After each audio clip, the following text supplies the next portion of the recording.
morning to all. Bodo News 24 आव नोंथांमोनखौ बरायबाय। आं नोंथांमोननि एंकर एस आरो दिनैनि फुंबिलिनि खौरांखौ आं नोंथांमोननि सिगाङाव फरायथिनो लादों। आसा खालामो नोंथांमोना खौरांखौ जोबजासे खोनासंगोन। गिबि खौराङावनो दङ काजलगावआव हादरनि बिफा महात्मा गान्धीनि मुसुखा बेखेवदों। चिरां जिल्लानि गाहाय मावख' काजलगावनि पेरेड ग्राउन्डनि मोखाङाव गोदानै गायसनजानाय हादरनि बिफा महात्मा गान्धीनि मुसुखाखौ बुधबाराव बिटिसिनि नोगोर जौगाखां बिफाननि राङारि मददजों बेखेवनाय जायो। हादोरनि 76थि सुबुंखान्थि साननि मोनाबिलियाव बिटिसिनि गाहाय मावफुं सोद्रोमा प्रमद बर'आ गिबियाव आलारि बाथि फोजोंनानै गोदानै गायसनजानाय हारिनि बिफा महात्मा गान्धीनि मुसुखाखौ बेखेवना होयो। बिटिसि नोगोर जौगाखां बिफाननि मावफुं सोद्रोमा सायखं बसुमतारी, सिडलीनि एमएलए निर्मल कुमार ब्रह्म, मावफुं सोद्रोमा रनजित बसुमतारी, सुजल सिंह, जिल्ला कमिशनार जतिन बरा आरो गोबां हांख्रायजानाय आलासिफोर बिथांमोनहा बाहागो लादोंमोन। महात्मा गान्धीनि मुसुखाखौ बेखेवनानै प्रमद बर'आ खौरां बिजोंनि सिगाङाव बुंदों दि हादरनि बिफा महात्मा गान्धीआ गायसननाय अहिंसानि आदर्शआ खालि भारतसिमल' नङा, नाथाय गासै मुलुगानो बिथांनि अहिंसानि खान्थिखौ मान होनानै फालियो। मानोना हिंसाया माब्लाबाबो सुबुं समाजनि जेंनाफोरखौ सुस्रांनो हाया, नाथाय बेखौ आरोबाव फोजोबस्रांनायनि लामायाव नारख्लायो। बिथाङा बुंबावदों दि बर' सोमावसारनायनि समाव गोबां हिंसायारि जाथायफोरनि गेजेराव जोंबो गोलाव सम हगारबाय। बै समाव आं हिंसानि खान्थिनि सायाव महात्मा गान्धीजों लिरजानाय गोबां बिजाबफोरखौ फरायदोंमोन। अब्ला जों बिटिआर गोजोन गोरोबथानि गेजेरजों हिंसानि खान्थिनिफ्राय गोजानाव थानो हाबाय आरो मोनसे हिंसायारि उदां समाज आरो बे ओनसोलाव गोजोन थासारि सोमजिहोनो हादों। दिनै आं चिरां जिल्लानि गाहाय मावख' काजलगावआव माहारिनि बिफा महात्मा गान्धीनि मुसुखाखौ बेखेवनो मोननानै जोबोर गोजोननाय मोन्दों। नैथि खौराङावनो दङ हारिमुआरि फोनांजाबनि सायाव नोजोर होनानै क'क्राझार थुनलाइयारि फोरबोआ 1 फेब्रुआरिनिफ्राय जागायगोन। ब्रैथि क'क्राझार थुनलाइयारि फोरबोआ 1 फेब्रुआरिनिफ्राय आसामनि क'क्राझार जिल्लानि बड'फा कालचारेल कमप्लेक्सआव जागायगोन, जेराव मुलुगनि मुंदांखा लिरगिरि, मेलेमजिबि आरो थुनलाइयारि मोजां मोनग्रा सुबुंफोरखौ ज' खालामनाय जागोन। सानथामनि हाबाफारिया बायदि रोखोमनि हारिमुफोराव सोमोन्दोखौ बांहोनाय आरो थुनलाइनि गेजेरजों गोजोनखौ बांहोनायनि आयदानि साखाथियाव गिदिंगोन। सामलायगिरिफोरा सा 100 नि बांसिन जायगायारि बाहागो लागिरिफोरजों लोगोसे सा 9 हादोर गेजेरारि आरो सा 60 हायुंआरि आलासिफोरनि बाहागो लानायखौ रोखा खालामदों। फोरबोनि थाखाय सानथांखि लानाय हाबाफारिफोराव पेनेल सावरायनाय, खन्थाइ फरायनाय आरो लाइभ पडकास्ट जथुमफोर दं। बे हाबाफारिया बर' हारिनि हारिमुआरि दोरोंनि सायावबो स्पटलाइट जोंगोन।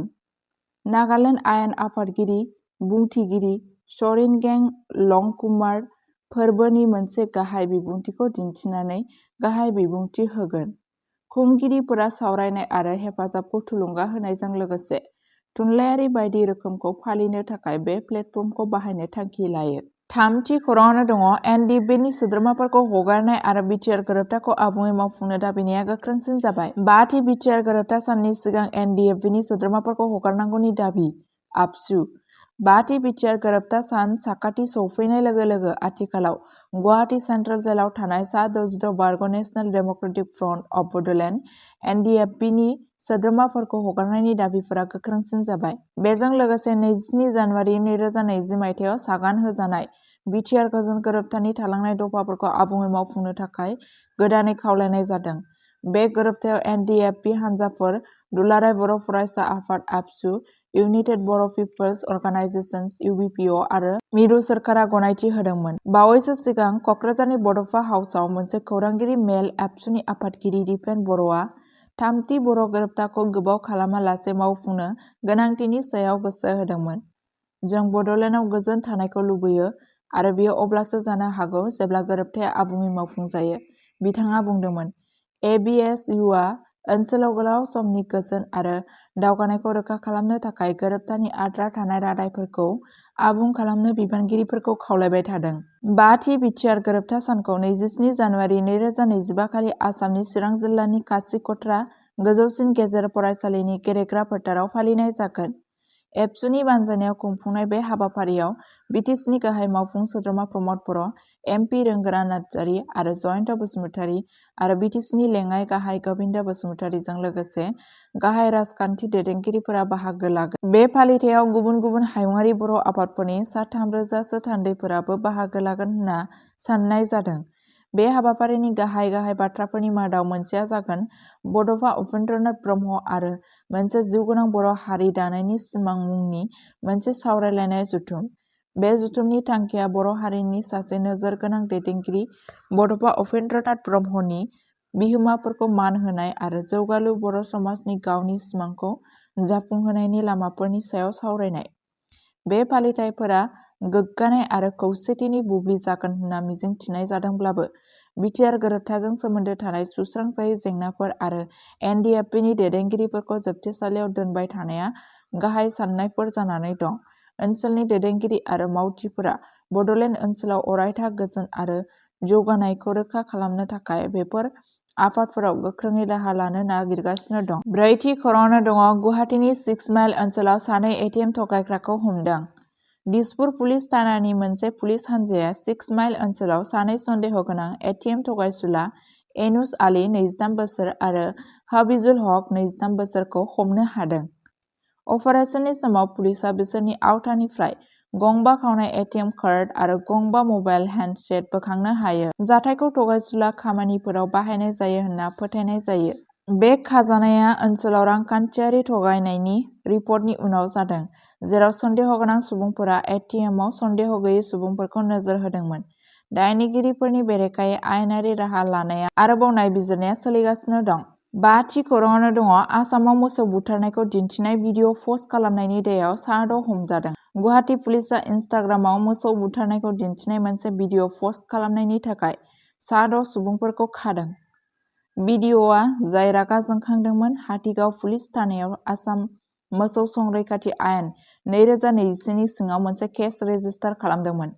रिपर्टनि बादियैब्ला हमजानाय सुबुंफोरा जाबाय साहिल खान 20 बोसोर बैसो, सुरमान खाननि फिसाज्ला, हाफिजुर इस्लाम 19 बोसोर बैसोनि, नूर हुसैननि फिसाज्ला, आतवार रहमाननि फिसाज्ला रकिबुल हुसैन 20 बोसोर बैसो, आजमल हकनि फिसाज्ला शाहिदुल इस्लाम 30 बोसोर बैसो, इजाज खान 26 बोसोर बैसो, सुरमान खाननि फिसाज्ला, कदम आलीनि फिसाज्ला जाहिदुल इस्लाम 24 बोसोर बैसोनि।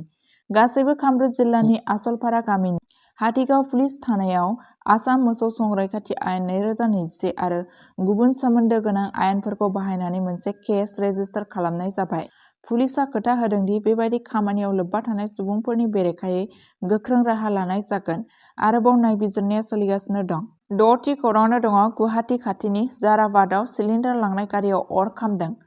बुधबार 22 जानुवारि खालि जाराबादनि काली मन्दिरनि खाथियाव नखरनि सिलिन्डार लांनाय गंसे गारियाव अर खामो। अर खामनायनि जाहोनखौ सर्ट सार्किट होनना सन्देह खालामनाय जादों। खौरां बिजोंनिफ्राय मिथिनो मोननाय बादियैब्ला जाराबाद आउटपस्टनि सासे ट्राफिक मावख'गिरिया बुंदोंमोन, सिलिन्डार लाबोनाय गंसे गारियाव अर नांदोंमोन, जानो हागौ सर्ट सार्किटनि जाहोनाव। खाफाल मोजांदि बे जाथायाव रावबो जोखोम जानाय एबा थैनायनि खौरां मोननाय जायाखै। 7थि खौराङावनो दङ आसामनि ITI तिनिसुकिया फोरोंगिरिखौ घुस लाबाय थानाय समावनो हमदों।